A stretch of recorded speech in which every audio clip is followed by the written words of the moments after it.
네, 안녕하세요. 저 오늘 디지털 기술과 일상의 분사화에 대해서 발표를 맡은 황준서입니다. 제가 이 발표 요청을 받을 때 받았던 질문이 이제 우주 및 디지털 기술을 군사적으로 쓰는 것은 위험하지만 인간 차원에서는 이 기술의 발전을 장려해야 되는 것이 아닌가였는데요. 개인적으로 이 질문에 대해서 생각을 하면서 오늘 발표를 좀 준비를 해봤습니다. 먼저 이 일상의 군사화 얘기를 하시는 선생님, 네, 그래서 디지털 기술의 그 군사화가 가지는 문제점들에 대해서 구체적으로 짚어 넘어가기 전에 이제 삶의 식민화라는 말을 통해서 이 디지털 기술, 그리고 우주 기술이 가지는 어떤 문제점들을 지적하시는 그 흐름을 제가 보면서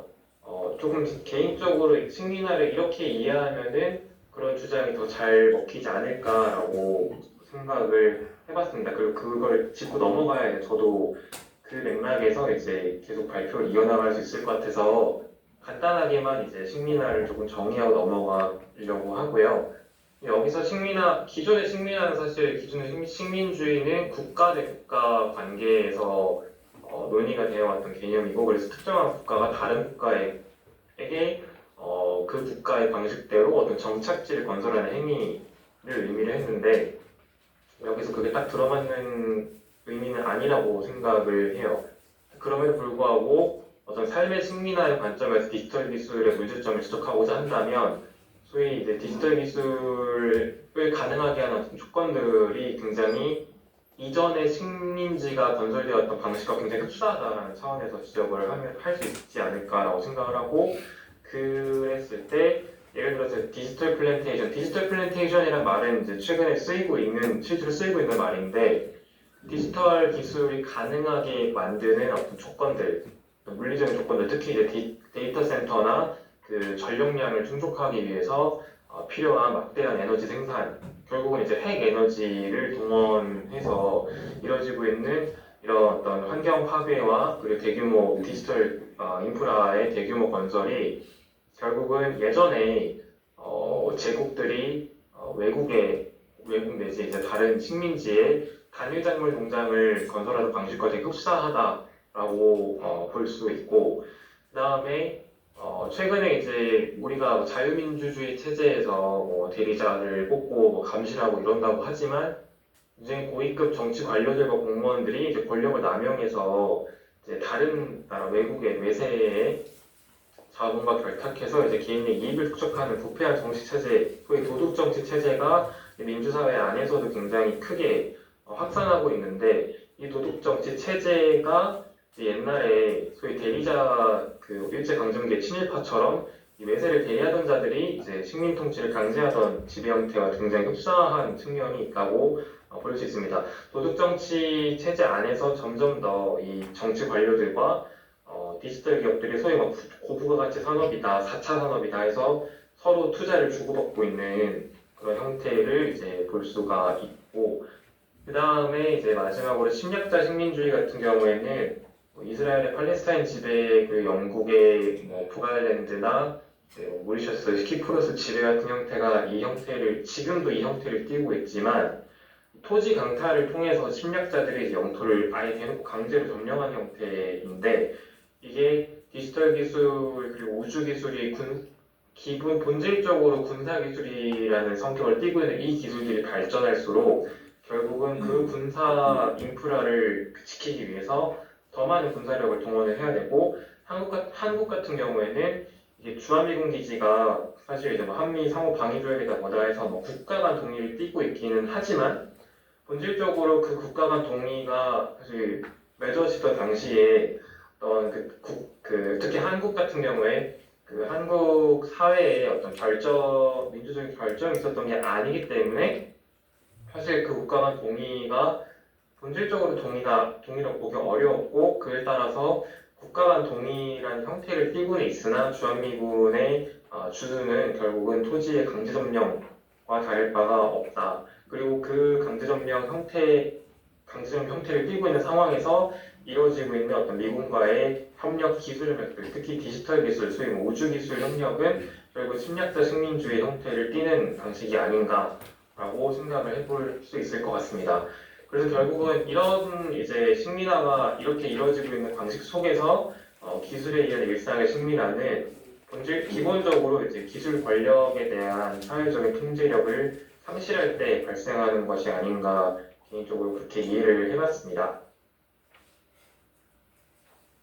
네, 그래서 이렇게 디지털 기술로 인해서 삶의 식민화가 이루어지고 있는 이 큰 흐름 속에서 이제 조금 더 구체적으로 누가 이 흐름을 주도하고 있는가, 그리고 누가 여기서 이득을 취하고 있는가를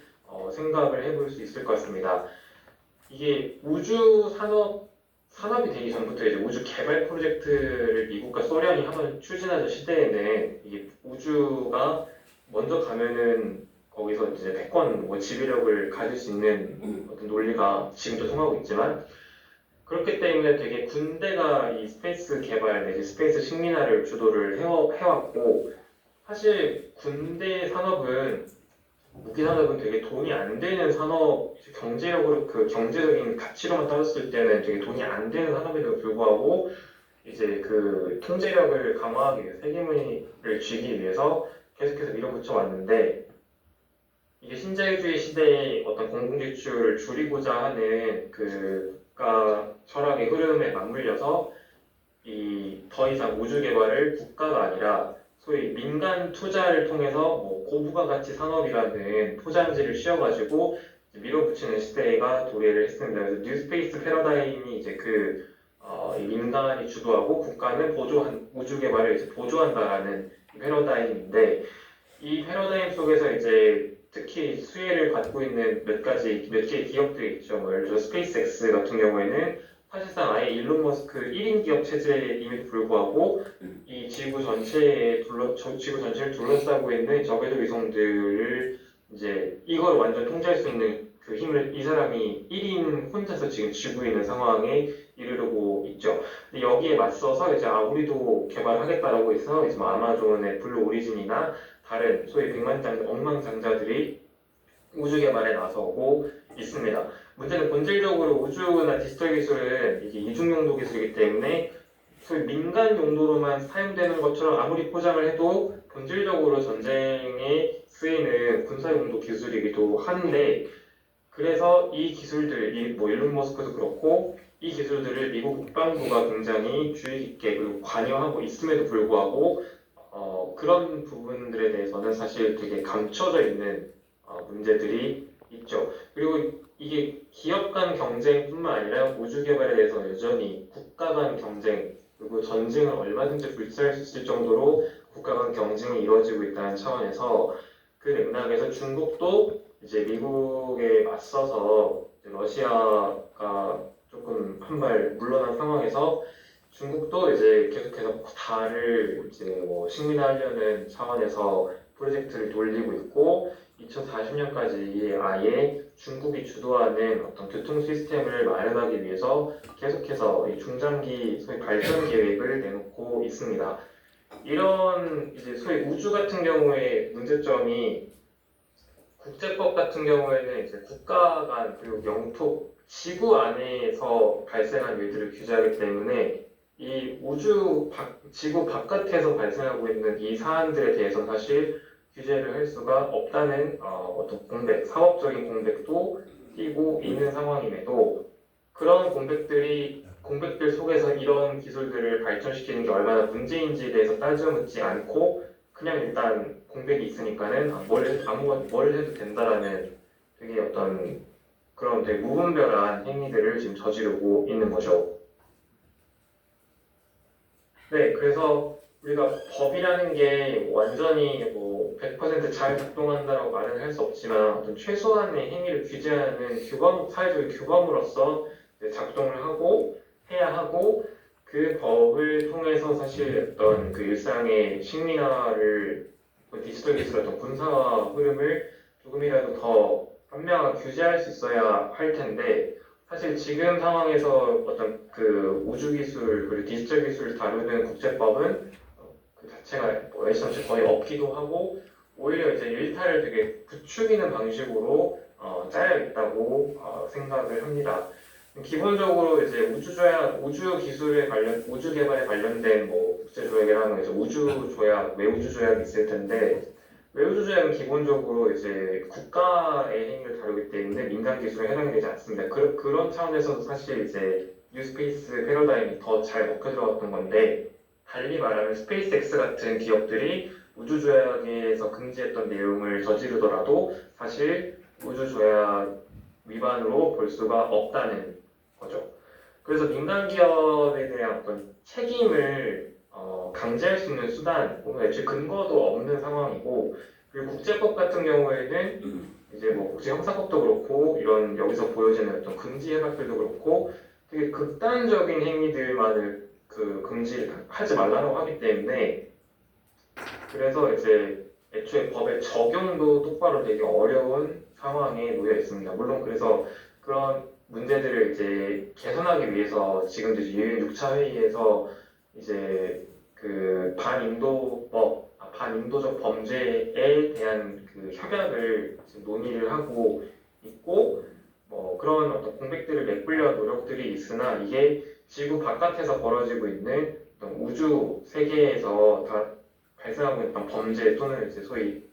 사회적으로 금지되어야 될 행위들을 규제하지는 못한다라고 이해를 할 수 있고요. 그러다 보니까 그리고 이제 한편으로 아까 우주 기술 이제 이중용도 기술이라고 얘기를 했었는데 이중용도 기술에서 군사적인 용도로 쓰일 수 있는 가능성을 완전히 차단하지 않고 있기 때문에 그리고 전시와 평시에 사실 일상을 살아가면서 전시와 평시의 구분이 명확하게 떨어지지 않는 상황에서 이제 이 기업들, 소위 이 법적인 책무를 지지 않아도 되는 기업들이 신나게 국가의 지원을 받아서 하고 싶은 걸 다 하고 있고 그러다 보니까는 저 기업이 하니까 나도 따라하겠다 이런 이제 소위 일탈이 되게 당연하게 여겨지는 상황에 이루어지고 있다고 생각할 수 있습니다. 네, 그래서 이런 상황에서 우리가 디지털 기술이 삶을 식민화하는 방식은 예전에 18, 19세기 때 이제 제국들이 소위 뭐 군사적인 강제력을 동원해서 잣대를 부시고 정착지를 강제로 건설하는 방식과는 좀 다를 수 있지만 여전히 디지털 기술을 운영하기 위해서 소위 식민지를 건설하고 있는 상황이다라고 볼 수 있고 그럼 어떻게 건설하고 있는지 이제 질문을 던져봤을 때 이런 방식으로 건설하고 있다라고 생각을 할 수 있을 것 같습니다. 먼저 사회가 더러운 에너지, 소위 핵이나 화석연료 같은 더러운 에너지에 더 의존을 하도록 만들어서 한편으로는 AI 혹은 이제 자동화된 의사결정을 탑재한 기술들을 통해서 친환경적인 대응을 할 수 있다라고 이제 아이디어를 팔아먹는 지금 그런 방식을 하고 있죠. 예를 들어서 지금 기후담성국 총회에서도 소위 빅테크 기업들과 화석연료 기업들이 합세해서 핵 에너지를 지속 가능한 에너지, 친환경 에너지로 인정할 것을 계속해서 로비를 하고 있는데 뭐 유럽연합 같은 경우에는 이미 텍스노미에서 그 핵 에너지를 소위 지속 가능한 에너지원으로 인정을 한 상황이죠. 그러다 보니까 사실 그것을 반박하기가 되게 어려운 상황이 있습니다. 근데 이런 되게 더러운 에너지가 초래하고 있는 환경 문제를 이 빅테크 기업들이 그렇게 하도록 만들면서 정작 그 더러운 에너지가 초래하고 있는 환경 문제를 우리가 해결할 수 있다라고 내세우는 것. 그럼으로써 이제 사회가 점점 더 디지털 기술에 의존하고 점점 더 더러운 에너지에 의존을 벗어나지 못하게 만드는 그런 상황을 초래하고 있다고 생각을 하고요. 그리고 AI나 소위 디지털 기술, 요새 핸드폰도 그렇고 노트북도 그렇고 모든 디지털 기술 그리고 우주 기술에 소위 자동화된 의사결정과 AI가 탑재되고 있는 상황인데 AI는 기본적으로 학습 모델이기 때문에 기존에 있는 자료들을 학습을 해서 판단을 내리는 것이고 그 자료들이 갖고 있는 내포하고 있는 어떤 편견이나 생각들을 이제 걸러내지 않고 그걸 재생산하는 그 상황에 이르고 있죠. 그게 이제 피드백 루프에 해당하는 상황인데 그러다 보니까 이 사실 지식 뭐 이 학계도 그렇고 지식의 대부분이 서구 남성들의 주도 아래에서 만들어진 지식들인데 이걸 학습한 AI가 누군가가 질문을 던졌을 때 그걸 이제 그걸 바탕으로 답을 제공하고 그러다 보니까는 이거를 학습해서 사람이 그거 어떤 새로운 자료를 만들어내면은 다시 AI가 그거를 이제 복제를 해가지고 증폭시키는 이런 문제들을 가지고 있습니다. 그런 식으로 하면서 이제 소위 특정한 세계관 속에서 만들어진 지식이 전 세계적으로 AI를 통해서 확산되고 그러면서 어떤 토착적인 지식이나 토착적인 세계관이 사라지게 소멸하게 만드는 상황을 이제 볼 수 있다라고 생각을 하고요. 또 한편으로 이제 이게 AI가 군사 기술 그 전쟁터에서 지금 계속해서 실전 배치가 되고 있는데 AI에게 이제 어떤 값을 입력하고 나머지 실제 뭐 소위 살상에 대한 판단을 AI에게 넘기면서 어떤 의사결정의 탈인간화가 발생하고 이렇게 되면은 지금 국제법상으로 AI가 저지른 전쟁 범죄에 대해서는 지금 처벌하기가 어렵습니다. 왜냐하면 AI는 인간이 아니기 때문에 그리고 국제법은 자연인만 처벌하게 됐기 때문에 소위 자연인이 아닌 자들에 대해서는 책임을 묻기가 어려운 구조인데 이런 상황에서 AI를 돌리기 위해서는 그런 위험한 AI 기술들을 돌리기 위해서 사실 되게 말단의 병사들에게 뭐 전쟁 같은 경우 말단의 병사들에게 혹은 이주 노동자들에게 뭐 데이터 센터 관리를 떠넘기거나 그런 위험 노동을 점점 더 이제 외주화하고 그 위험 노동을 기계화함으로써 완전히 이제 그런 사람들을 이 AI 운영 체계의 부속품으로 소비를 하는 문제가 발생하고 있습니다. 그리고 국가 간의 관계에 있어서도 소위 이제 중심부, 그러니까 기술 권력을 갖고 있고 기술에 투자를 하거나 그것을 통제할 수 있는 힘을 가진 나라들은 이제 기술 권력을 운용을 하면서 이제 이득을 취하고 그리고 외부의 그 중심부 주변을 둘러싸고 있는 나라들은 소위 데이터 실험실이나 전쟁 기술을 실험할 수 있는 어떤 실험실이나 아니면 이 데이터 기술, 그 디지털 기술을 운영할 수 있게 인프라를 강제로 떠안고 있어야 하는 그런 어떤 생산 기지로서 착취를 당하는 이 관계가 디지털 기술이 더 발전할수록 이 관계가 점점 더 고착화된다라는 문제를 생각할 수 있습니다. 여기서 중심부라는 거는 이제 글로벌 북반구 국가들이 대부분이지만 이 북반구 안에서도 그 불평등한 관계들이 발생하고 있다라는 점을 생각을 할 수 있을 것 같고 그 차원에서 한국은 중심부에 있으면서 그 중심부 안에서 서열 안에 위계를 봤을 때 하층에 있다라고 생각을 할 수 있을 것 같습니다. 네. 그래서 지금은 아직까지는 뭐 다행인지는 모르겠지만 아직까지는 소위 우주 개발에 대한 야욕을 이제 펼치기 위해서는 지구상에서 뭘 만들어가지고 쏘아 올리는 방식으로 이루어지고 있죠. 물론 이제 스페이스X나 블루 오리진 같은 회사들이 미국 국방부도 그렇고 아예 이제 우주에다가 뭘 만들어서 우주에서 이제 그렇게 하는 방식으로 고안을 하고는 있다고 하지만 그러다 보니까 어쨌든 이 지상에서 소위 우주 그리고 디지털 기술 관련된 인프라들을 소위 크리티컬 인프라로서 국가 인프라로서 지키기 위해서 훨씬 더 이 인프라들을 지키기 위한 어떤 전쟁에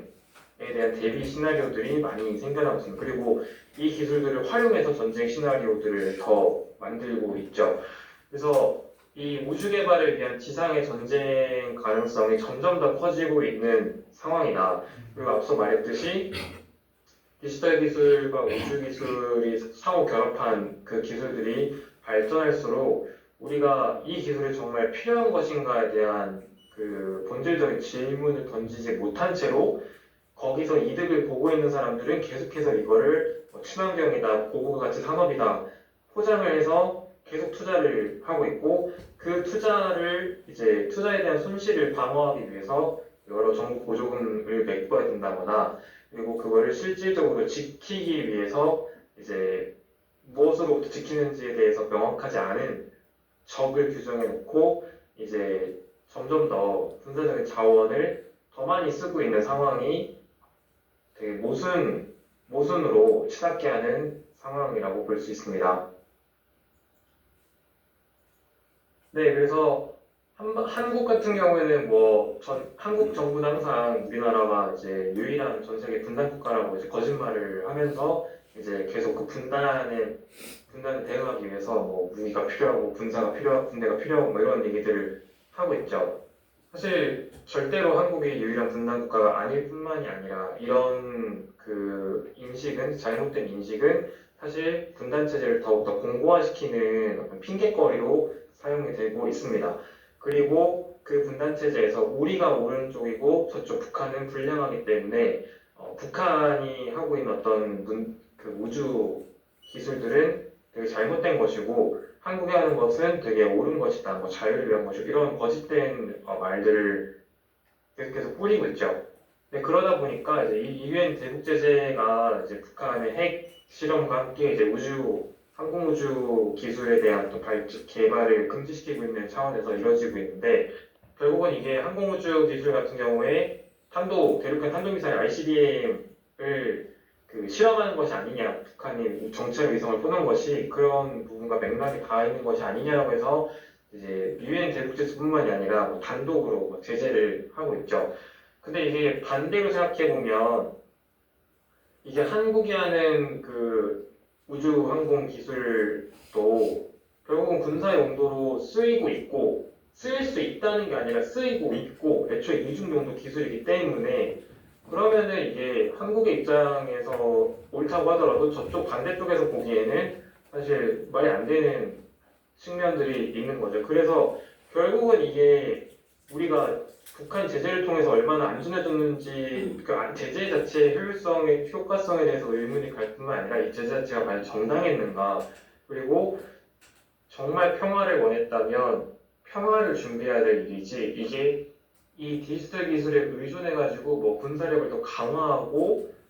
이런 방식으로 과연 지금 어떤 분단 문제 혹은 남북관계 문제를 풀어갈 수 있는가에 대해서 본질적인 질문을 해볼 수 있을 것 같고요. 그런 차원에서 지금 계속해서 한미일 군사협력이 강화되고 있고 뭐 북한에 뭘 맞서서 중국에 뭘 맞서서 하려는 이 모든 시도들이 되게 결국은 쓸모가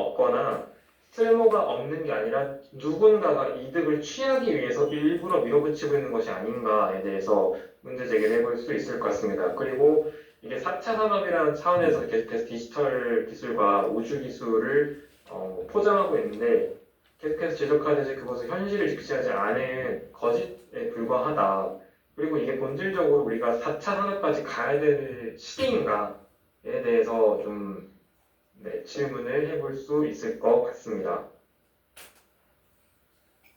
네, 그래서 이렇게 간단하게 이제 디지털 기술이 어떻게 삶을 식민하고 있고 혹은 디지털 기술 자체가 어떤 군사적인 목적을 내포하고 있는 상황이기 때문에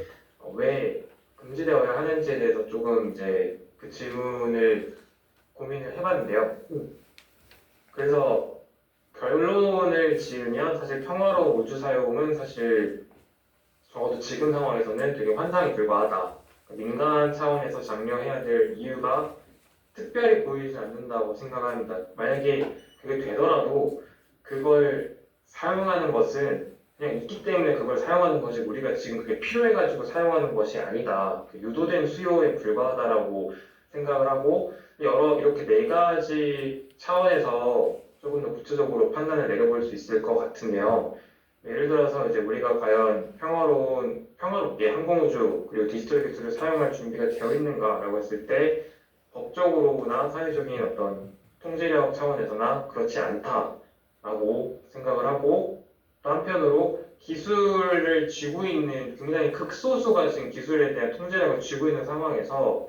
우리가 기술을 통제할 수 있는 충분한 역량, 지식이나 역량 그리고 제도가 있는가라고 했을 때 그렇지 않다라고 판단을 합니다. 그리고 그러면은 예를 들어서 이 극소수가 이 우주항공 그리고 디지털 기술에 대한 개발과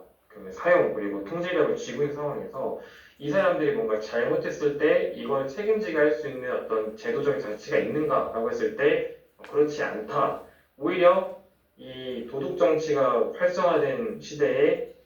도둑들이 그냥 이쪽과 같이 정치 도둑들이 이 기업들과 결탁해서 자기 이익을 추구하고 있는 상황이기 때문에 우리는 이 기술에 대해서 동의를 해서는 안 된다라고 생각을 하고 이 기술에 지금 쓰이고 있는 정말 막대한 자원들, 뭐 기술 투자 자체뿐만 아니라 간접적으로 동원되고 있던 군사적인 그 비용들을 생각했을 때 이게 지금 우리가 직면한 다른 문제에 비해서 우선되어야 하는가? 어떤 뭐 빈곤이라던가 환경 지속 가능성이라던가 자연에 대한 어떤 존중 문제들, 자연 회복에 대한 문제들에 비해서 이게 더 우선되어야 될 이유가 특별히 보이지 않는다라고 판단을 하고요. 그래서 우주항공 기술을 군사적으로는 막아야 하지만 민간 차원에서 장려해야 되는가라는 질문을 받았을 때 민간 차원에서도 지금 당장 장려해야 될 이유가 없지 않나라고 판단을 합니다. 네, 그래서 여기까지 오늘 발표를 마치겠습니다. 감사합니다.